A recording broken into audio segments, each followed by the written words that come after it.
자, 국제1회 매거진 비연속 대담 2024 인구론. 이번 주는 각 분야 전문가들을 모시고 대한민국의 미래를 위태롭게 하는 저출생 현실을 다각도로 조명해보고 있습니다. 오늘은 네 번째 시간인데요. 대한민국 교육 경쟁과 교육 양극화의 현실에 대해 짚어봅니다. 천정부지로 치솟는 집값에 내 집 마련은 꿈도 못 꾸고 여기에 과도한 교육 경쟁을 겪어온 청년 세대들은 자신이 겪은 숨막히는 경쟁을 자녀들에게까지 대물림하고 싶지 않아 하죠. 실제로 우리나라 자녀 1인당 양육비가 2에서 3억 원에 달한다고 하는데요. 높은 집값, 과도한 자녀 양육비 부담을 비롯해 경제적인 어려움은 저출산의 주요 원인으로 꼽힙니다. 내 아이에게 충분히 좋은 삶을 줄 자신이 없다. 이 청년들의 고단함과 삶의 무게가 담겨 있죠. 내가 살 수 있는 집, 받을 수 있는 교육이 태어날 때부터 정해져 있다면 애초에 내가 선택할 수도 바꿀 수도 없는 조건이라면 이미 미래의 행복은 두려움이 되어버리는데요. 오늘은 우리나라의 과도한 교육 경쟁과 교육 양극화의 현실, 어떤 점이 문제일지 함께 짚어보죠.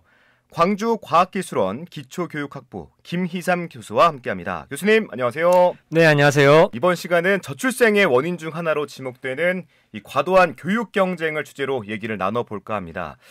왜 아이를 낳지 않냐는 질문에 자신이 겪은 숨막히는 교육 경쟁을 자녀에게까지 되물림하고 싶지 않다라고 답을 하거든요.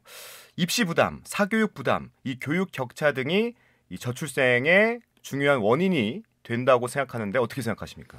네, 저는 정확한 진단이라는 생각이 들고요. 결혼이나 이 출산을 결정할 나이에 이 들어선 세대들이 네. 공통적으로 좀 느꼈던 그 세대 경험은 별로 교육적인 영역에서 보면 아주 힘들었던 시기, 그리고 너무나도 경쟁의 강박 속에서 다시는 되풀이하고 싶지 않았던 시기로 회상을 할 것이고요. 네. 그러다 보면 지금 뭐 우리나라 사회 구조나 교육 시스템이 획기적으로 지금 바뀌지 않은 상태에서 여전히 일점 집중형의 약간 피라미드 경쟁이라고 할까요? 네. 그런 것들이 온전하고 있는 상황에서는 아마 똑같이 해야 될 거다. 그리고 지금 선배들 결혼해가지고 아이 낳아서 이렇게 키우고 고군분투하는 모습들 보면 네. 아, 저게 또 나의 미래인가라는 생각이 들면은 약간 이제 견적이 안 나오는 거죠, 사실. 네, 그래서 저는 지금 내가 결혼해가지고 아이를 낳게 되면 아이도 별로 행복하지 않고 나도 행복하지 않을 텐데 굳이 그래야 되나 이런 생각 때문에 그런 그 우리나라의 어떤 교육 문제에서 비롯되는 양육 부담이라고 할까요? 그런 미래에 대한 불안이나 걱정 같은 것들이 네. 저는 이 저출생에 아주 큰 몫을 하고 있다는 생각이 듭니다. 자, 어느 세대 못지않게 치열한 교육 경쟁을 겪어야 했던 세대가 1990년대 생이에요. 또 이제 1990년대부터 이제 99년 요 사이에 이제 친구들이 지금 결혼을 준비하거나 네. 좀 정년기다라는 네. 말도 많이 하죠. 물론 네. 뭐 85년생부터 해가지고도 많이 뭐 세대가 걸쳐 있지만 네. 특히 이제 제가 1990년대 생이다 보니까 네. 1990년생이기도 하고요. 네네. 주변에 보면 이제 결혼을 한 친구들도 있고 결혼을 하지 않은 친구들도 딱 한 5대5로 나뉘어져 있거든요. 네네. 딱 이 중간 지점에 와 있는데 네. 뭐 혼인과 출산 정년기인 세대여서 그런지 몰라도 이 때를 놓치면 안 된다. 이런 말들을 좀 많이 듣긴 해요. 네. 저도 이제 그런 말을 많이 듣는데 네. 그러려면 이제 1990년대생 또 제 또래 이 친구분들의 얘기도 많이 들어봐야 되지 않겠습니까? 네. 그래서 저는 지금 90년생이 뭐 청년을 다 대변하는 건 아니지만 그렇죠. 어쨌든 청년층에서 지금 굉장히 중요한 부분을 차지하고 있고 사실 숫자도 많아요. 이게 왜 그렇게 숫자가 많아졌냐면 이제 1990년대에 태어난 그 출생아 수가 한 60만에서 한 70만, 그러니까 70만 대가 굉장히 많았어요. 그러니까 오히려 80년대생보다 90년대생이 숫자가 더 많습니다. 그거는 90년대생의 부모 세대가 60년대생이잖아요. 네네. 그게 베이비 부모예요. 그러니까 그때 부모 세대의 숫자가 많았기 때문에 뭐 출산율이 그대로라 하더라도 자녀의 수가 좀 더 늘어나서 그래서 그거를 갖다 우리가 메아리 세대 혹은 에코 세대라고 하거든요. 그러다 보니 지금 이제 국가적으로 봤을 때도 이 6, 70만 명 정도씩 태어났던 이 90년대생의 선택이 매우 중요하다. 왜냐하면 이제 90년대가 지나고 2001년부터 한 2015년까지는 그게 출생아 수가 40만 명대로 뚝 떨어져요. 아, 그래요. 그러니까 6, 70만 명대였다가 40만 명대로 떨어지는 거죠. 네. 그러니까 그 90년대 이후생들이 어떤 선택을 하는지보다 90년대생이 어떤 선택을 하는지가 국가적으로는 이 출생아 수를 좀 회복하는데 상당히 중요한 관건이 되기 때문에 그래서 지금 이 90년대생이 어떤 선택을 하는지 뭐 앞으로 한 10년 내에 다 결정이 되겠죠. 뭐 더 늦게 결정하는 사람도 있겠지만. 맞아요. 네. 그래서 앞으로 한 10년 좀 안 남은 이 시간을 우리가 네네.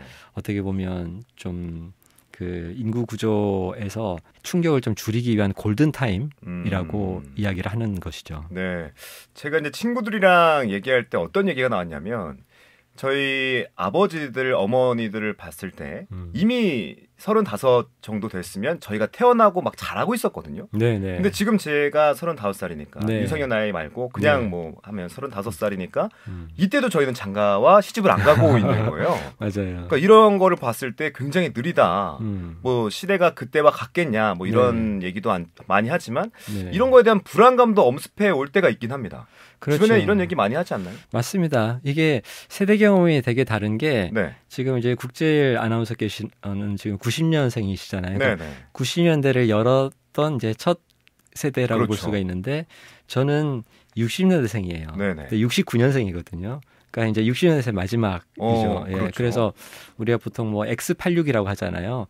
예전에 그게 386부터 시작해서 지금 뭐 486, 586, 좀 이따 이제 686까지 될 텐데 그 86세대의 입장에서 이렇게 지금 보게 되면 지금 90년대생들이 그 결혼을 생각하는 나이 개념하고 이제 60년생하고 너무 다른 거예요. 그래서 그 60년대생 같은 경우에는 이제 결혼 정년기라는 개념이 사회적으로 어떻게 형성돼 있었냐면 특히 이제 여성 같은 경우에는 한 26까지는 정년기고 26을 조금 지나게 되면 약간 노처녀 이런 생각들을 했었어요. 근데 지금은 아마 27에 이렇게 결혼하는 사례들을 90년대생 같은 경우에는 좀 찾아보기가 좀 어려워진 그런 상황이죠.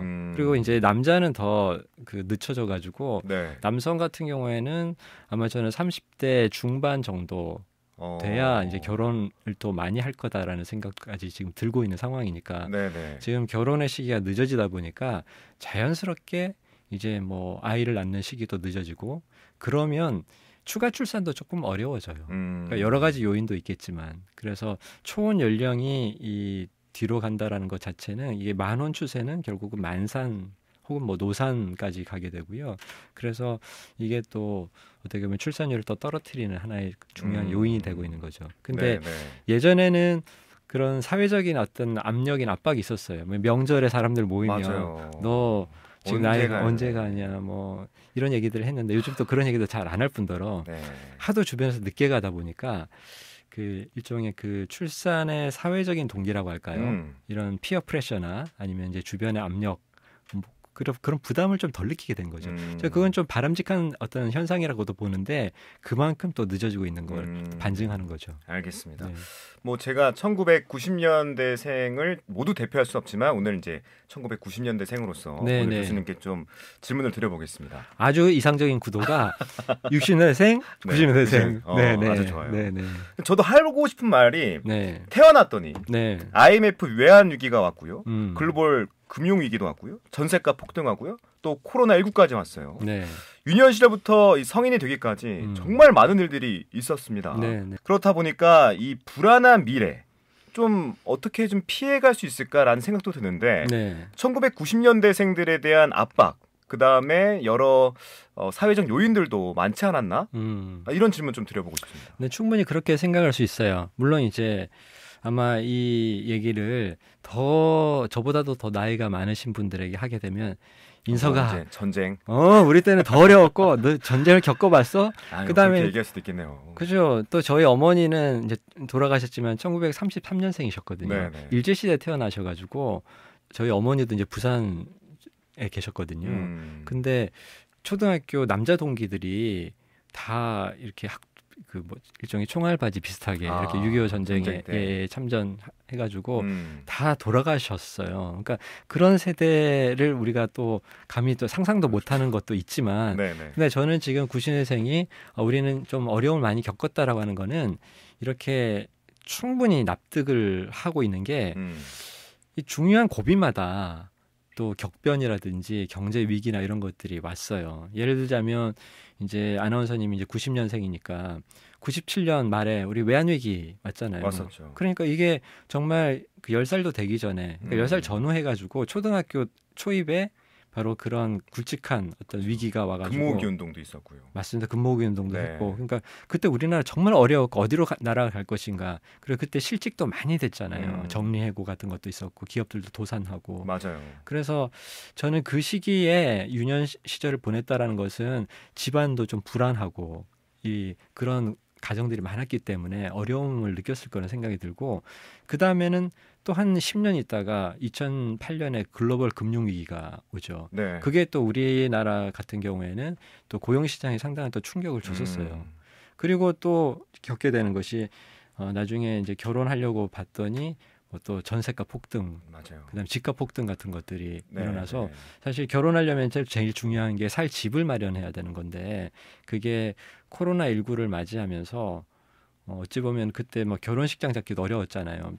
모이지 못하니까 맞아요. 사회적 거리두기를 하고 있으니까. 그러니까 결혼식도 미뤄졌지만 그때 또 그 시중에 아주 낮은 금리하고 돈을 많이 풀어가지고 그 위기를 극복해야 되는 것이 전 세계적인 현상이었기 때문에 시중에 낮은 금리로 과잉 유동성 많이 풀린 돈들이 결국은 다 투자처 혹은 투기처를 찾아가지고 돌아다니다가 그게 부동산 시장을 많이 몰렸어요. 주식 시장하고. 그래서 이제 집값 폭등 사태로 또 연결이 됐고, 그래서 그 시기에 내가 결혼해가지고 또 뭔가 아이를 낳으려고 하면은 일단 집을 찾아야 되는데 정말 천정부지로 이 솟은 그런 집값을 감당이 안 되는 거였죠. 그래서 이 90년대생 같은 경우에는 정말로 이제 유년기부터 이 성인에 이르기까지 굉장히 굵직굵직한 시기마다 어려움을 좀 몸으로 체감했던 시대였고, 그 다음에 또 90년대생은 아까 말씀드렸듯이 좀 쪽수가 많잖아요. 6, 70만 명씩 태어났기 때문에 그러니까 경쟁의 체감도도 상당히 높았다. 그리고 이제 제가 경제학자로서 우리나라 경제 성장의 국면을 가지고 좀 말씀을 드리면, 우리가 이제 1980년대, 이제 90년대 전반까지만 하더라도 한 8, 9%의 연평균 이 고도 성장을 했었어요. 근데 그게 그 외환위기 이후에는 잠재 성장률 자체가 굉장히 낮아졌거든요.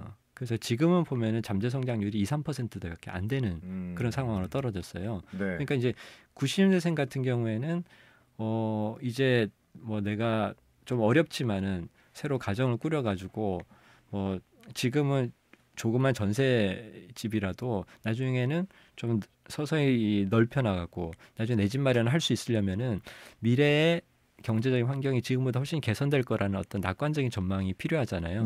마치 이제 베이비 부모들이 과거에 출발은 좀 미약했지만 나중에 뭐 다 집 사고 뭐 이렇게 안정된 중산층을 진입한 사람들이, 물론 이제 좀 대졸자층에서 그런 많지만 있듯이, 그래서 지금은 그런 전망을 좀 갖기가 어려워진, 전체적인 성장률의 둔화 자체가 절대적인 어떤 상향 이동의 기회를 많이 좀 좁혀놓은 그런 셈이 됐고요. 그러니까 이제 90년생들이 거기서 느끼는 경쟁의 압박이라든지 미래에 대한 불안이나 스트레스가 더 크다고 볼 수가 있는 거죠. 자, 지금 이제 90년대생의 이제 상황들을 한번 쭉 짚어봤는데, 그렇다면 60년대생과 비교했을 때, 그럼 60년대생들은 어떤 환경이 있었고, 90년대생은 어떤 환경이 있었고, 이런 걸 좀 차이로 이제 이해하면 좋지 않겠습니까? 어떻게 좀 이해할 수 있을까요?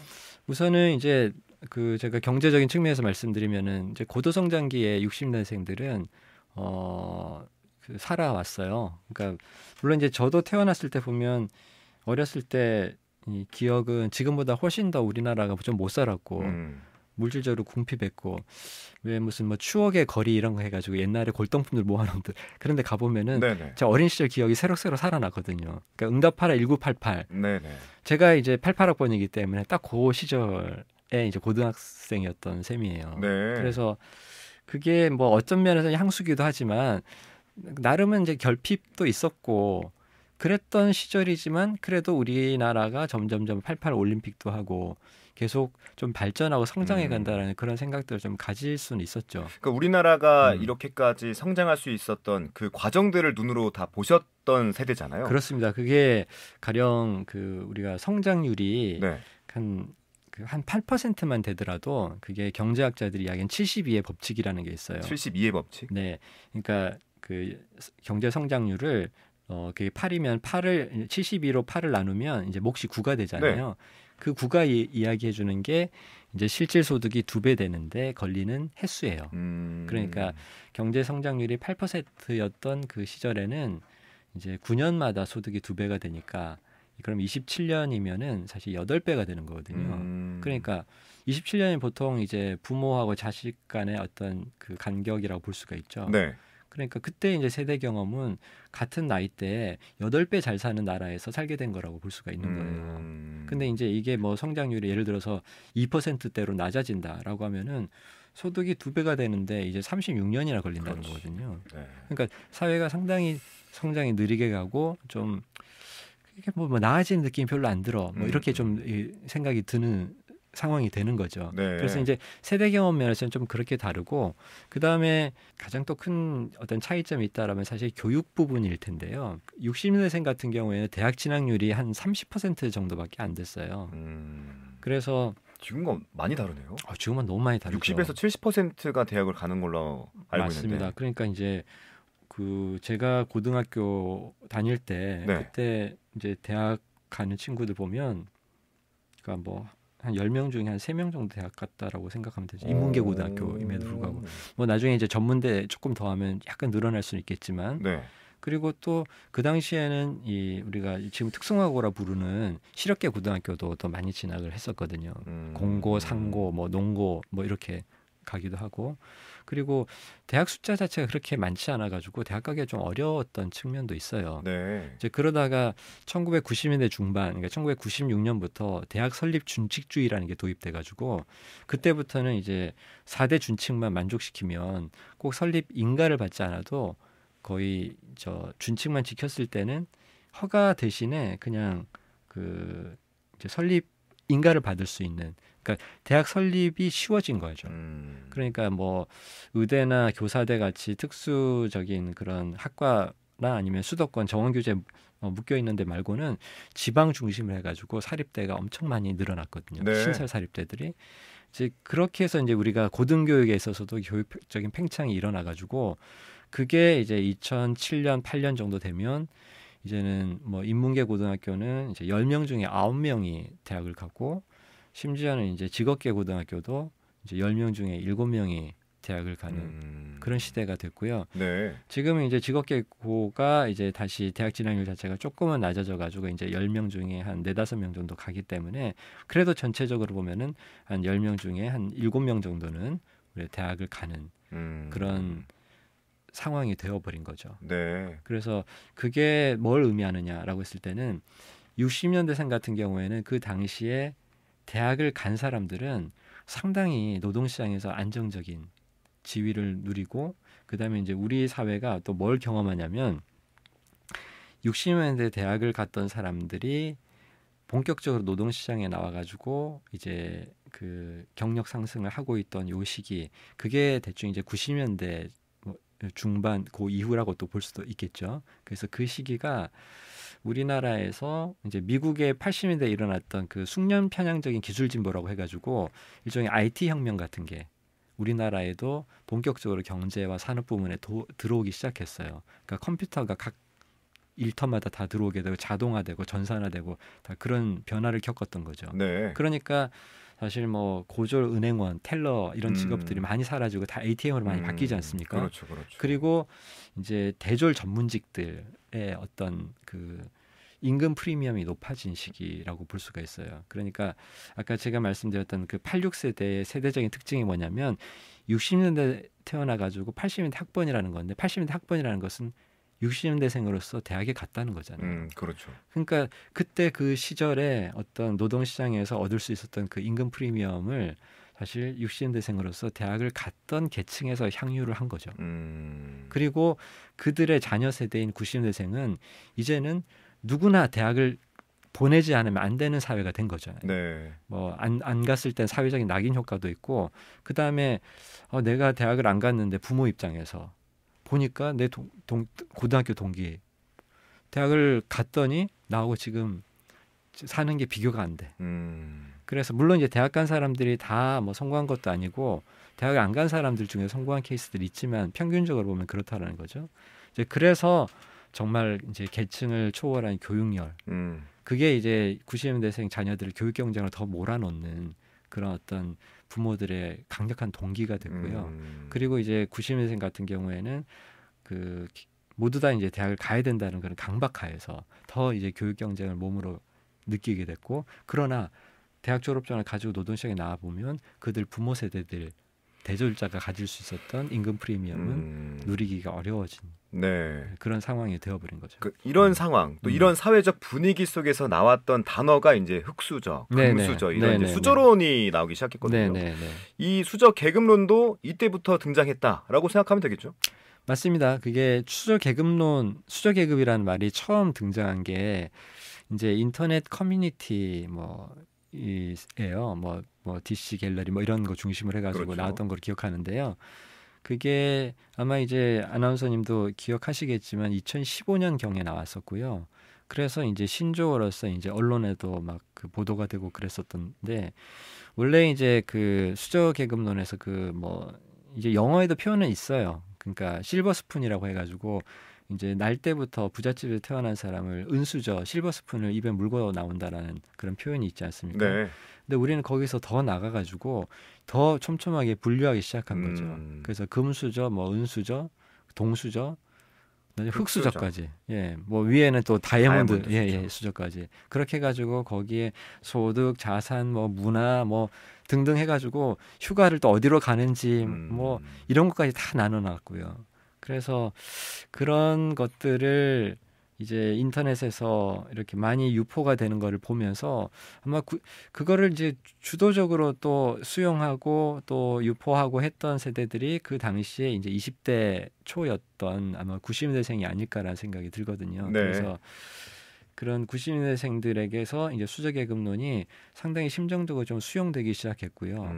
그리고 사실 이게 영향을 좀 줬다고 저는 이제 좀 짐작을 하는데, 우리나라의 이 합계 출산율이 보면 그러니까 2015년까지는 약간 그래도 등락을 보였어요.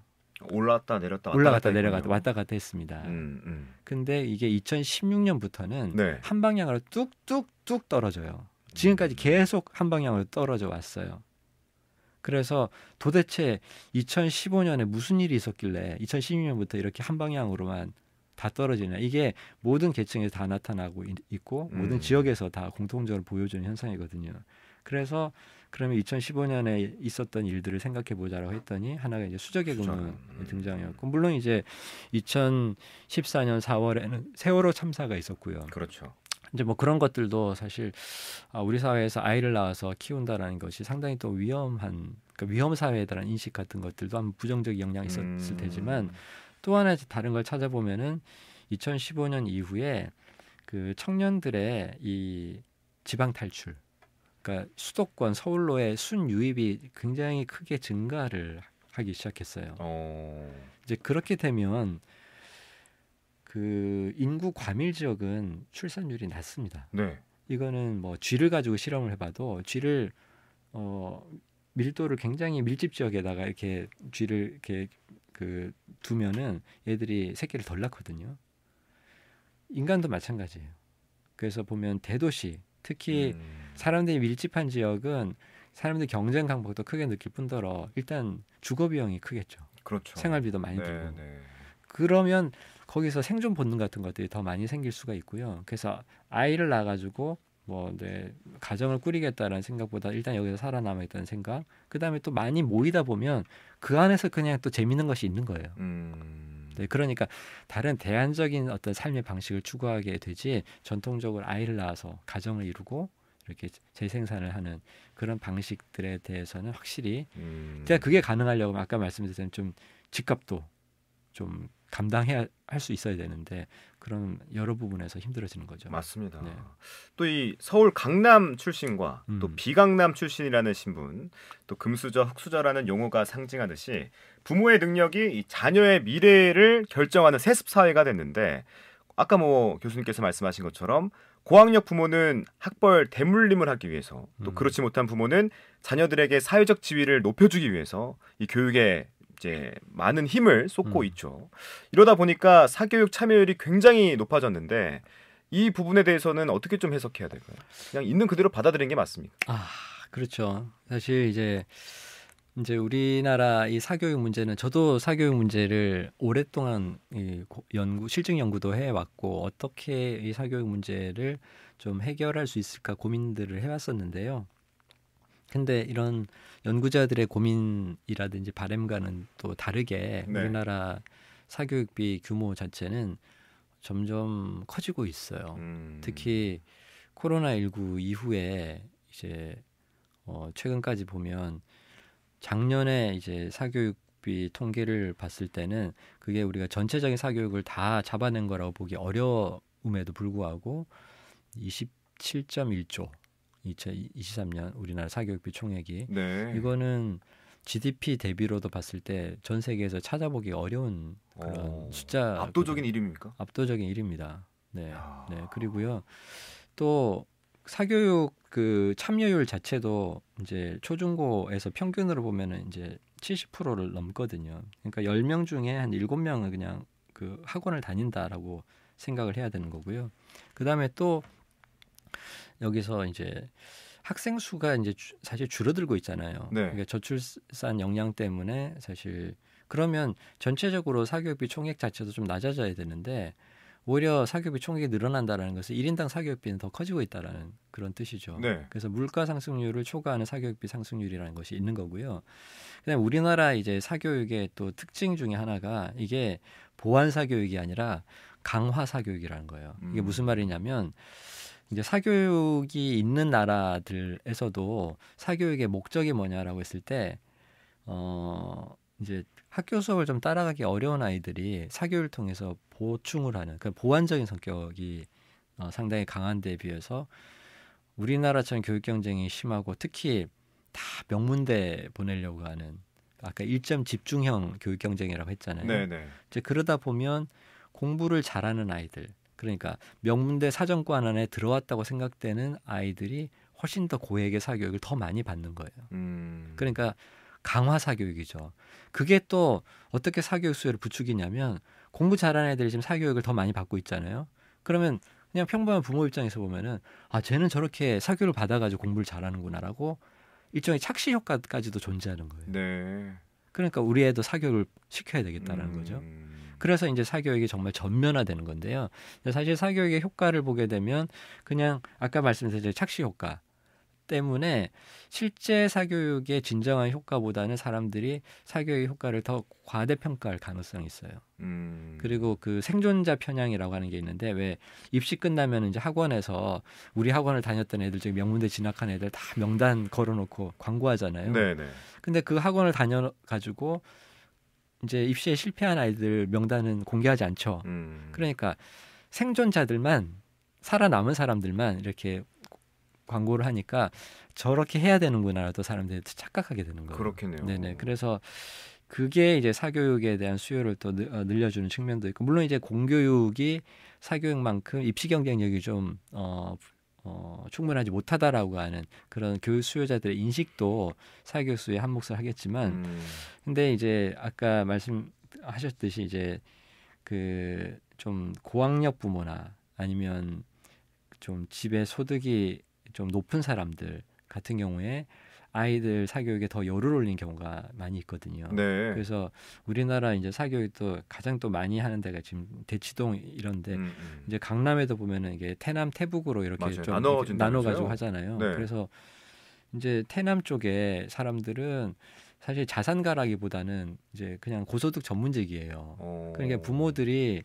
그 대치동에서 아이들 학원 이렇게 해가지고 이 아이의 머리에 뭘 넣어줘가지고 애가 명문대를 가고 그다음에 좋은 일자리를 얻어야지 중산층 지위를 물려줄 수 있다라고 또 생각을 하는 거죠. 네. 뭐 돈을 뭐 자산을 물려줄 게 많지는 않으니까. 이제 그러니까 이제 거기에 고소득 전문직에서 굉장히 이제 사교육에 대해서 더 열을 올리게 지금 되는 상황이고요. 그렇게 좀 고학력이나 고소득 부모의 아이들이 이런 특히 이제 중산층 부모들이 약간 자녀에게 이런 중산층 이데올로기를 좀 어릴 때부터 심어주는 게 있어요. 너희 공부 열심히 해야 돼. 공부하는 습관 같은 거 엄청 길러주면서 아이들 시간 관리도 하고요. 매니저 역할을 하는 거죠.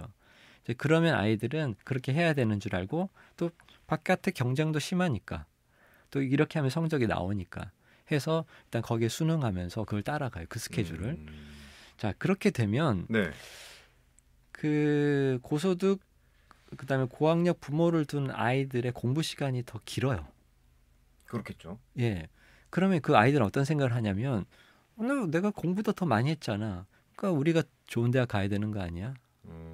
그리고 입시 결과 자체가 어떻게 보면 이제 노력이라는 걸 통해서 정당화되는 거죠.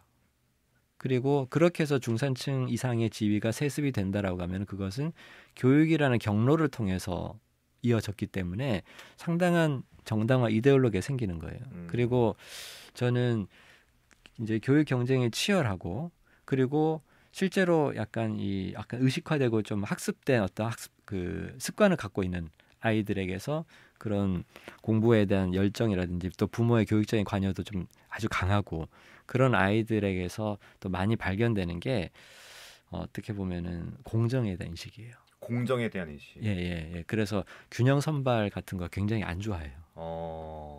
왜 수능 성적이 내가 더 높은데. 더 높은데 얘랑 같이 들어가야 되냐. 같이 들어가냐 이러는 거죠. 예.